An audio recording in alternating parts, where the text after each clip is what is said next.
Hello, everyone. Welcome to How We Love Now, episode 3. My name is Keana, and I'm from Chima.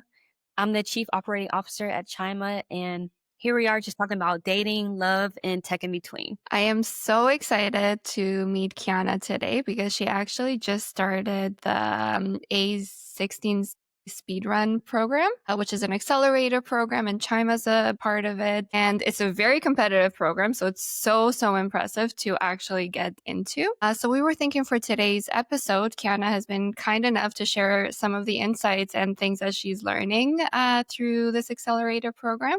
And I personally am very excited to hear what you're learning because the program is supposed to be amazing and I've heard really good things about it. And anyone who's a founder, I think they'll find some of the tips today really helpful as well. First of all, how's LA? How are you finding it?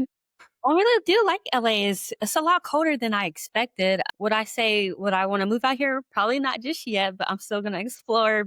It's so nice. It feels like a vacation. It's very powerful being out here, just being around a lot of entrepreneurs, founders, and like people who are just like building new things, innovative products. And I will say the things I'm learning is just things I can take personally and professionally. I don't know. I think there's just a lot I want to unpack in this episode with you guys today.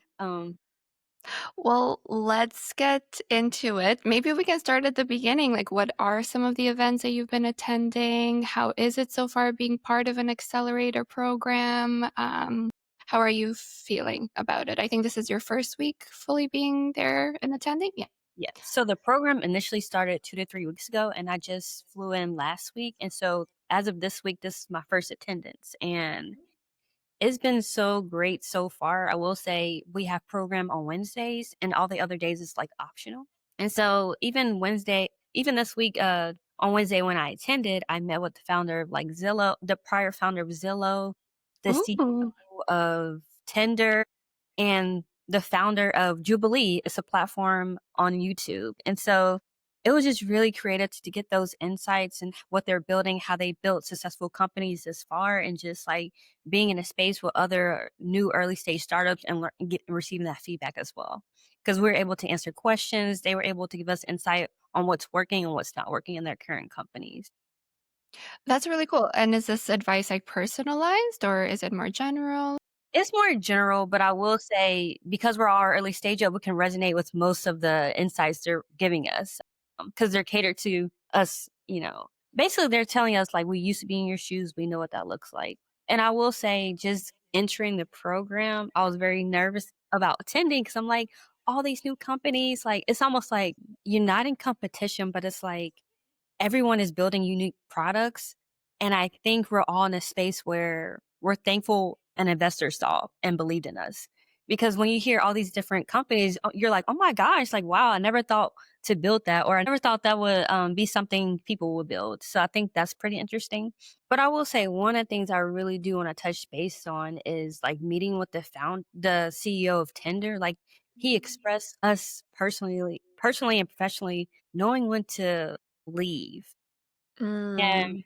I will say that's extremely important because he was letting us know that sometimes when you have that pooling, there's a certain like employee that's not right for your team.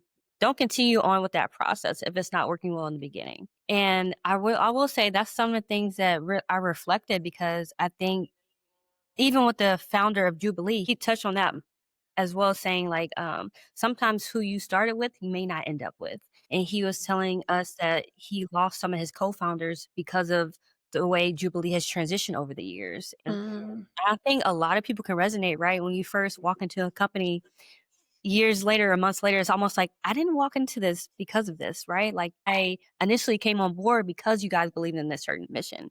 But as things evolve, things do change. And I think that is the reality of most startups, right? We have this Mhm. mission to help people, right? To disrupt the industry we're in. But sometimes along the way, things do change. I think that's so important because a lot of us struggle with that. A lot of us struggle having hard conversations. Like, this is a co founder that you've spent so much time Yeah. with and you know at a very personal level, especially during those early like stages like of a startup. So how do you even have that conversation? It's almost like a breakup conversation in a lot of ways. I just think it's so important having those early conversations on because even what they were saying is because someone's a great fit today, they may not be a great fit tomorrow. And I don't think we ever think about those things. We think about, oh my gosh, like we're going to be all in the next 4 to 5 years. But the reality is things happen, career shift, people start families. Like there's a lot of demanding responsibilities that, founders do start having over the next few years. So, I don't know. I think I'm just like in reflective mode right now, you know? That is something we all collectively, individually should think about Mhm. starting any new startup. Yeah, and I think the misalignment in terms of the goals happens so slow that it's really hard to catch it early, right? And it's a little bit of like that frog in the water analogy that if you're turning the temperature up slowly, it just stays in a very uncomfortable state. And I Mhm. think sometimes that can happen in any co-founder relationship, but any type of relationship where Yeah. we stay longer than it's actually helpful to stay in, because it's like we've already committed so much. We already know this person so much. Can we try to make it work? And it's interesting that one of the first things that they're starting within this program, it's actually knowing the exit point, knowing when to leave. And, like, figuring out alignment with your team. I think that's Mhm. important because I will say some companies are ran off of people knowing each other, whether it's best friends, roommates, family members, and so I think knowing that up front, sometimes family members aren't the great people to work with sometimes, and then even people you don't know. So I think even just recognizing who you're working with, making sure we all have the same missions and goals and alignment, and I think that goes a long way. That's really interesting. And as you were talking, I was thinking about like the sunk cost fallacy. It's kind of like I've already spent so much money, I've already invested so Mhm. much in this that now it feels like I need to keep going. But then in keeping going, you're just wasting more and more resources. You're wasting more and more of your time. Yeah. But I will say on a lighter note, this is the perfect time to build something. Mhm. There's just so much advancement in today's world. There's just so many things. People are just creating and building creative things. And this is your moment to really just jump on board if you do have like a creative idea. Yeah, absolutely. And like we were talking in the last episode, taking that first step really is the hardest part. And it's almost like knowing when it's time to invest in yourself versus like working for someone else. And sometimes beliefs like we're not worthy or we're not good enough can definitely get in the way of that. And I will say what's exciting, me and my co-founder did a podcast yesterday in the A16Z studio. So that was really fun. I was able to learn more about him because, all I know is, being a business partner, being connected to him in that way. So we were able to share personal interests and shared family backgrounds on both ends. So I think it is important, like if you are working with someone you don't know, try to spend time with that co-founder, not just on the business level, but on a personal level, because it is very important who you're connected to, not just on Mhm. the legal side of things. Making sure you're aligned personally, you don't have to agree to everything, but having those shared values is very important. Yeah, 1,000%. Aside from knowing when to leave, what were some other takeaways that really resonated with you? The other takeaways I will say is just seeing so many companies. We all started at the same time, but there's so many more companies that are more advanced than us, and then there's some of us who are on the same boat. So it's nice to be surrounded and get feedback from people who've done it before, people who are still figuring things out just like us, and people who just like nail it are really just good at this first time. I think one of the biggest thing is like being connected to founders who are really good at marketing and branding and how they're nailing views on TikTok and things like that. I'm like, wow, that's inspiring.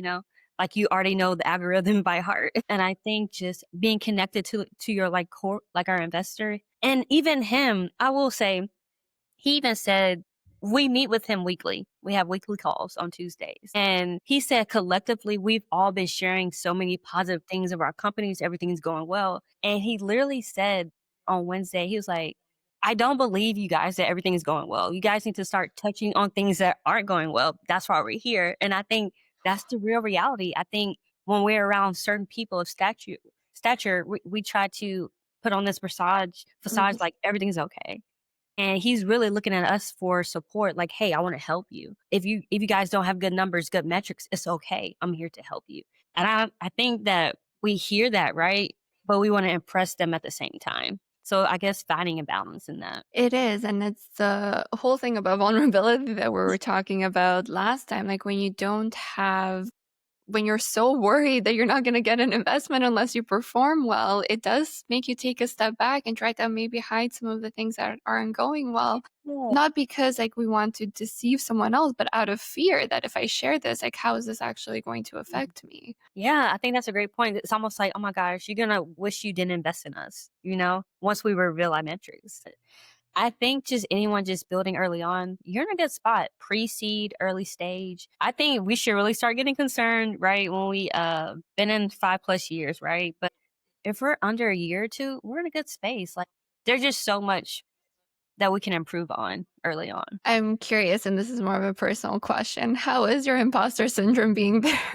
Man, I will say I'm an introvert at heart, so some Mhm, of the events I naturally just haven't been attending if it's after hours, but that's just a part of me. I just need to make friends, participate in those social activities. That way I can, share more about what I'm building and just start connecting with other founders. I think right now I'm just like, I don't know anyone, so I'll just be in my bubble, but I have to remember I'm here to network. mhm. I'm here to collaborate. And networking is so intimidating. Like, I can talk to people one on one, no problem. Like, I love getting to know people. I think, being therapists, we're naturally, like, we know the right questions to ask and things like that because we've had practice with that. But walking into a room of people and then knowing who to actually gravitate towards, how to start those conversations, like, that's really intimidating. It really is. But I think when we get out of our own way, those are some of the best connections That's true. That's because you're true. allowing vulnerability, you're allowing honest feedback. That is true. Yeah, I think it's really, really cool that you're doing this program, and I'm really excited to see kind of like how Chima actually transforms through it all. Yes. And there are some things we've been discussing as a team, like, how we want to refine our product, what's working and what's not working. And I think still the biggest challenge is seeing like users seeing value in our product. Maybe we need to change our positioning. Maybe, we need to share more of our personal testimony of why we are building this. And honestly, we're finding the same thing with repair too. It's that aha moment that people talk about, right? Like, how do you actually get people to be like, okay, this is an actual useful product? How can you give value early on? And Hmm. for things that there isn't that quick, immediate value, or at least you can't see it because it takes like a few dates to like start building up that connection with your partner, right? It takes a few hard conversations to really learn how to navigate conflict differently. So for things that are just naturally take a little bit more time, it's even harder to get the users to that aha moment really fast. And we're struggling with the same thing in ours too. And I think even just that's why I really connect with you because we're both building in the relationship Mhm. space. I think the hardest part is there's a lot of there's a lot of problems that surface in our relationship, but are we really willing to change those or Mhm. find resolutions for those problems? I think for the longest time things do get swept under the rug. And it's not that people don't care, it's just I don't know. It's avoidance. If we're using clinical terms, like it's avoidance at the end of the day. It's really hard to have to change things in the relationship because shaking the status quo could mean that things improve, but it could mean that we realize that we weren't a good fit for each other after all. Mhm. It could mean that going on a date, maybe we'll realize we have nothing to talk about. It does mean that having this hard conversation means that we'll realize that the only solution is to break up. And Mhm. that's really scary. Yeah, and that's one of the things me and my co-founders talking about yesterday is just like, we're sharing more about like our families and our parents, how like some are still together and some aren't. And I was telling him like I just think a lot of married couples back then it was I saw a lot of married couples performing off of survival mode, not really thriving. And I think our upcoming generations of Gen Zs and millennials, like we are changing the narrative. Like I'm seeing a lot of less couples settle. I've seen a lot of couples have children, but they don't stay for the sake of the kids anymore. That was so common back in the day, right? Like you would get married with a purpose of having children, and you had these really clear cut roles in society. The man goes to work, provides for the Mhm. family, the woman stays home, focuses on like childcare. And you're right. I think our generations are really disrupting that system. And the hardest part is that we don't have templates for how to have relationships now. Mhm. Before, the template was really clear. Now we have a lot more choice, but with that choice comes a lot of uncertainty. And even though we have more power, sometimes having that power can feel really scary because what if I get it wrong? Then I Mhm. have no one else to blame but me. That is so true. To me, in my personal opinion, we're steering away from traditions, but we're also gearing more toward superficial things. Like even in dating today's day and age, like women want men who have a six-figure income. I'm hearing that a lot when I look on Instagram and TikTok. Like there's so many things that people want on the external level. I want him to be 6 feet tall. I want her to have long hair and be attractive. And it's like when those things fade, what happens, right? I wonder why we're putting so much emphasis on the superficial things. Mm, And I've been wondering lately whether the switch from, before you had to actually get to know someone, like the yeah. person that you would marry was likely someone within your community who you had talked to before and you had gotten to know their personalities before asking them on a first date. Mhm. And I wonder if a part of why now we focus so much on these superficial characteristics is because of dating apps. You need to make a split second decision about do you swipe left or right. And in that split second decision, I wonder because there's so many choices too, and we need ways to like quickly make these choices. But I do wonder if we're passing on some potential amazing partners just because of how we're filtering things out. That's a good point. I just think there's so much more accessibility these days. There's social media, there's dating apps. Like you have a lot to choose from. There's a lot of free will. Back then, more arranged marriage were common where you didn't have the ability to choose. So I think people are taking that more advantage of those options. Yeah, 1,000%. And in my culture, so for example, my parents' generation, including my parents, arranged marriages were the norm. That's how my Mhm. parents met. Yeah. And again, the way that you would meet wasn't necessarily physical characteristics. It Yeah. was, you come from the same family, you have the same level of education, you have some shared values, and that's how the match would happen. Nothing to do with can you talk to each other or not? Right. Right, and then I will say even location has become a very big factor, like, a lotta couples are willing to do long distance. Back then, it was really based on, like, who lived close to you, like you said, who's near your family, like, who you most connected with.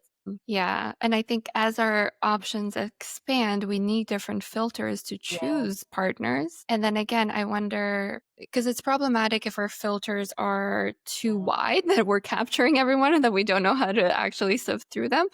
And it's also a problem if our filters are too narrow, then maybe we're sifting people out that again might be a really, really good fit, but they Yeah. don't meet those initial criteria that we've set out for ourselves. In your opinion, do you think modern dating is effective? I don't know. So I think back to before I met my partner, and I was on all the dating apps. I've had Yeah. that experience myself. I met some wonderful people, and yet my partner was someone that I met in school.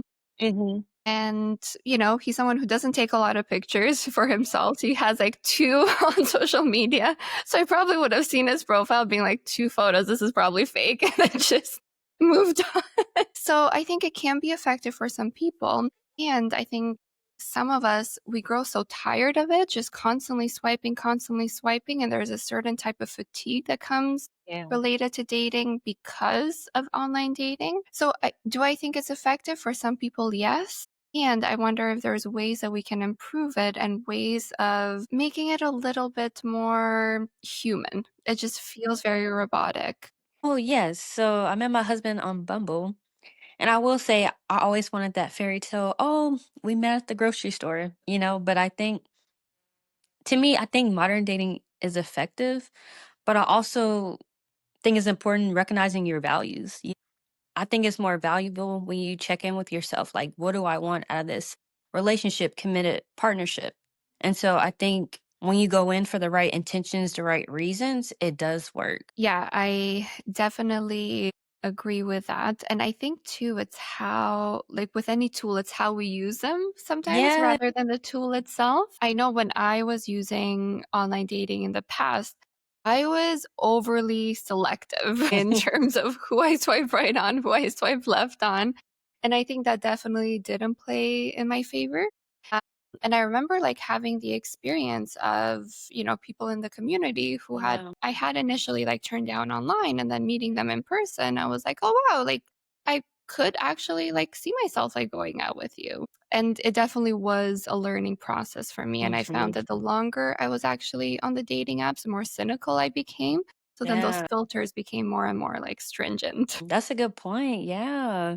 Cause it's almost like, when you're building a company, like you have this initial mission, the longer you stay on that dating app, you do lose sight of why you came here in the first place. Yeah, exactly. Even Spencer, the owner of like Match Group, like he was just sharing how like he's trying to change the narrative of Tinder because it's become hookup culture, and how Hinge is becoming a very successful dating app under his branch. Yeah. So he was telling us like Interesting. he's a new CEO under Tinder, and so his mission is really just trying to change the narrative. So I thought that was very important. Yeah, and I can see, for example, why Bumble became so popular because at the Mhm. time it was mostly Tinder that people were using, and then Bumble comes along and it gives women like the power to actually make the first move too. So it was this beautiful social movement in a way. And I think a lot of women appreciated it because they felt more in charge. They felt like they could actually break these like social rules. Whereas like with Tinder before, you're right, eventually it did become more of like a hookup app versus not for everyone, because I know some people who have met through Tinder and their relationship, they're now married with children. But I think it turns into having that connotation that Tinder equals hookup, Bumble and Hinge equal long lasting Mhm. relationships. And I think that's what they did really beautifully with their branding too. They had really Yeah. great marketing teams. And even like the Match Group, like they just have they own a lot of dating apps, like Her, Hinge. So I think it's nice to like just see that you can grow a successful company, but be in charge of other successful companies too in the mix. Which I'm like, how do people have time to do all of that? Growing one seems very hard. Ex- exactly. Putting all your efforts and energy into one is already hard itself. But I think honestly, look at it as like people who are starting their startup, right? They still have their full-time job, but so I think that's how they're able to balance those things out. Yeah, yeah, for sure. And I think one of the things that we keep hearing too is, and I don't know how accurate this is, and I would love to get your opinion on it too, is this idea that if I'm going to work on a startup, I need to quit my job and go all in and live in my parents' basement. And one of the things that Pedro and I always encounter, because we don't have the financial means to quit our jobs right now and work on the company, but I do think that sometimes people question whether that can be successful or not. I don't know what your thoughts are on it or if you've heard anything about it. I think that's the hardest part. I will say joining the team, I initially had a full-time role, and they were just saying like it just looks better if we're all in to an Mhm. investor standpoint, because they Yeah, want hungry, passionate people about building their product. But on the other end, you know, I do need this income to sustain my family. So I think that's the hardest part, is like not many people have the luxury of quitting their full time and pursuing their passions. And I wish there was more of a balance where you could do both, right? Because I feel like there'll be a lot of more startups at play, a lot of more creativity in the space if people had that same luxury, I will say. I agree with that 100% because it is a little bit like you already have to have money in order to build Yeah. a business because those first initial years, like you're probably running in debt rather than Yes. making money and having revenue. So I do think it discourages a lot of people from building, from, following like their dreams in a lot of ways just because they don't have the financial means to do so. And the investment process is a bit of catch 22 because it requires you to quit, like basically they want you to already have quit your job in order to get the funding, but then Yeah. you need the funding in order to quit your job. So it's a little bit of a chicken Exactly. and an egg problem. But I think that's also like a trickle effect, like, right? Like not someone not being able to the ability to create something for themselves, right? And it starts affecting the home, right? And it starts affecting family life, the partner life. And I think I wish that was more accessible where people were able to fund their passions and create their startups. That way I feel like a lot of more relationships would be successful as well, because I Mhm. think who is the number one person that hears about your startup more than you do? Your partner, the person you're living with. And at some point, right, I'm just trying to think about the other side of it. Like, babe, I hear you. Like, I hear your passion, but I can only imagine the discouragement the other partner may witness on the other side of that because it's almost like, babe, I hear you. I believe in your vision. But it just may not happen right now. Like, how do you be a balance of encouragement at the same time of your partner going experiencing that? Yeah. And honestly, I think all partners need honorary shares in whatever company you're trying to build because You're they do right. become your Yeah. sounding board for everything. Yeah, exactly. Yeah, and it is hard to have those conversations. And Mhm. also, if there's this idea that you have to quit your job in order to go full Yeah. time on building something, then the financial burden actually falls on your partner to have a stable job. Mhm. So it really is this team effort that in order for me to work on this, I need Yeah. you to be really stable so we can be really stable and then I can actually work with us. So I do think that partners are actually the people who get the least credit, but they make such a big difference in terms of a startup being successful or not. Yeah. Because they're providing that stability, and starting a startup has no stability. Mhm. And it also brings me back to the movie I watched. Sorry if I'm going off topic. It's called Acrimony.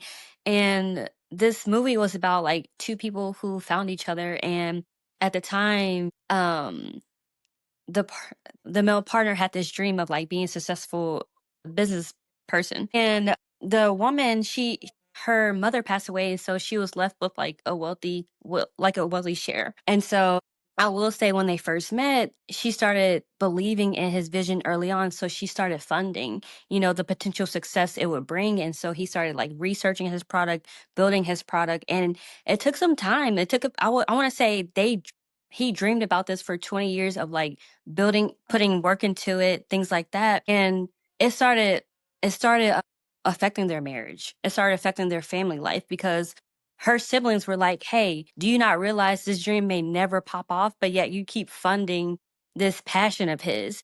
And it came to a point where she had to refinance her home because she was running out of monetary value to fund his Mm. passion. And I think that's the root of it all. Like, cause I saw her decompensating, like showing anger, showing resentment. And even when he made progress, she didn't want to hear it. She's like, "Hey, I mean, at this point, this will never happen. It didn't happen for the last 20 years.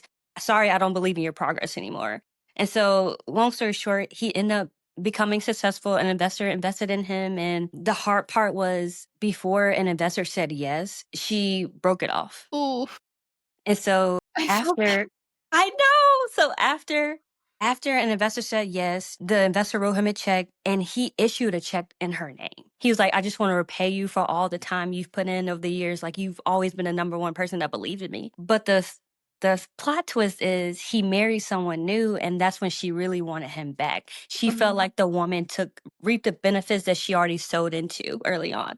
So that's a whole story in itself. I think it's almost like, wow, I believed in you early on, but along the way, I gave up on that passion of yours. I always knew what happened, but part of me felt like I don't know when. So how long do I keep holding on, right? So I think I don't know, I just think that's a great testament for people who are building, who do have partners that believe in their visions, but it's like, how long do they, how long can they withstand this vision for their partner? Yeah. And I can see losing hope along the way because I think Yeah. sometimes we look at the numbers and we look at Yeah. what's happening and we ourselves lose the hope.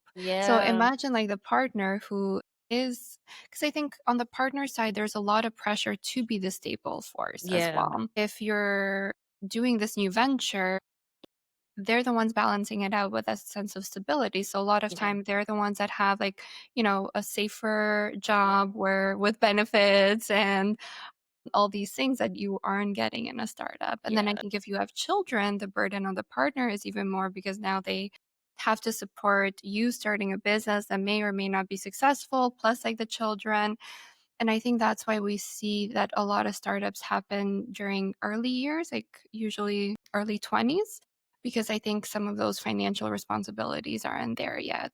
But then the Mm-hmm. products that you build at 20 versus 30 are also very different.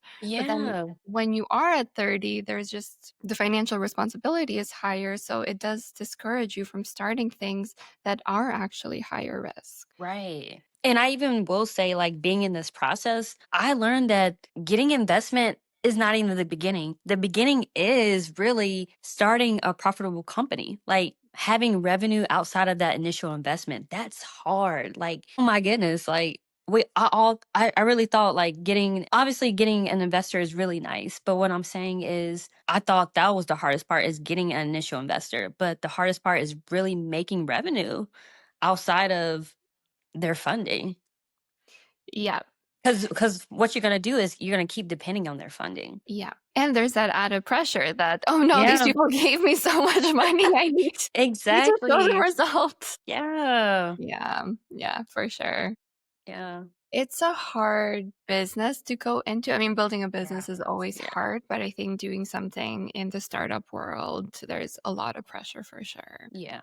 Definitely a Yeah. lot of pressure. And I think it's not for everyone, and the numbers are so discouraging. Isn't it something like 90 something percent of all startups fail? Yeah, And in the beginning, you all think that you're going to be like on the I side, the know, 10% right? that doesn't fail. But then along the way, it's really easy to like get discouraged as well. And Mhm. it is a lot of hard work. But I think the beauty of it all really is regardless if your business fail or not, like having the courage to try again.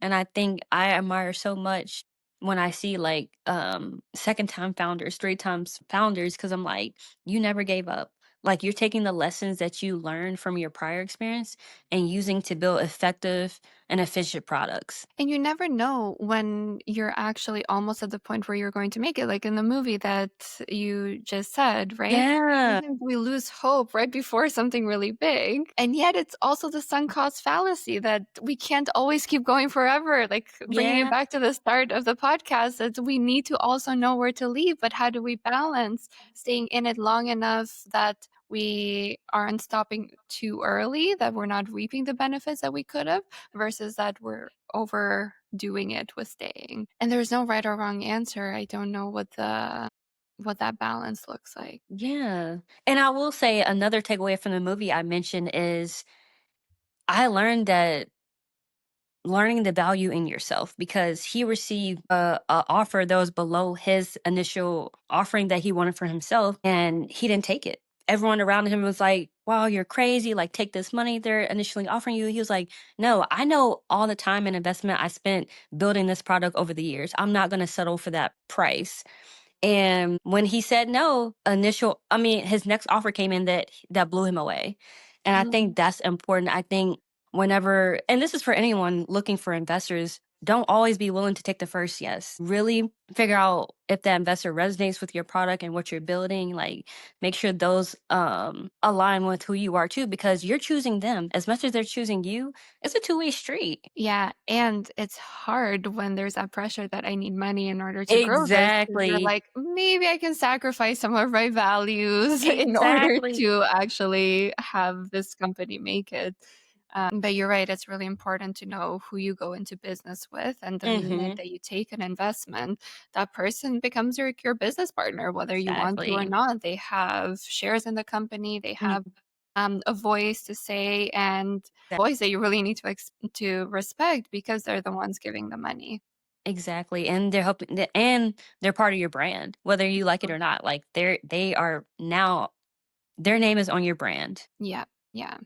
This has been such an interesting discussion. I think we touched on everything from accelerators to Right. first dates, dating Yeah. apps. It's always lovely doing these conversations with you. I think some of the takeaways that I've gotten from this is again, what is the balance between you've stayed in this too long and you need Yeah. to leave versus keep going a little bit more because you're really close to getting the thing that you Mm. want. And there's no right or wrong answer. No one really knows what that looks like, which makes it scary. And two, that dating is changing and how we meet people is changing through technology. And I'm really excited to see how much more evolvement dating apps actually go through.